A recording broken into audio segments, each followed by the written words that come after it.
नमस्कार. आज आपण विदर्भातला सुप्रसिद्ध चटपटीत खमंग असा आलू पोंगा कसा बनवायचा ते पाहणार आहोत. इव्हनिंग स्नॅक्ससाठीचा हा चटपटीत पदार्थ तुम्ही एखाद्या पार्टीसाठीही बनवू शकता. यासाठी या अशा नळ्या, ज्याला बॉबीज म्हणतात, त्या आपण अगदी कडकडीत तेलामध्ये व्यवस्थित तळून घेणार आहोत. हेच आहेत ते पोंगे. एकीकडे आपण 3 बटाटे कुकरला उकडून घेतलेले आहेत, ते चांगले मॅश करून घेऊया. आता हे आलू पोंगे चविष्ट बनवण्यासाठी काय काय साहित्य घातलेलं आहे ते मी इथे तुमच्या माहितीसाठी लिस्ट आउट करत आहे. तर आता बटाट्यामध्ये बारीक शेव वगळता इतर सर्व साहित्य आपण घालून व्यवस्थित मिक्स करून घेत आहोत. यात वापरलेल्या तिखट आणि गोड चटणींच्या रेसिपीची लिंक मी इथे वर सोबत देत आहे.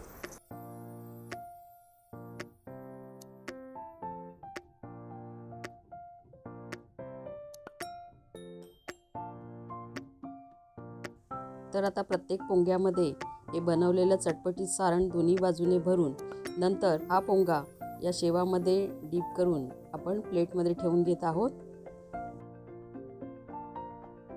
झाले आपले मस्त चविष्ट चटपटीत असे आलू पोंगे तयार. तुम्ही ही रेसिपी नक्की बनवून पहा आणि तुमच्या प्रतिक्रिया आम्हाला कळवा. आणि तुम्हाला व्हिडिओ आवडला असेल तर लाईक अँड शेअर जरूर करा. चला भेटूया लवकरच. तोपर्यंत बाय.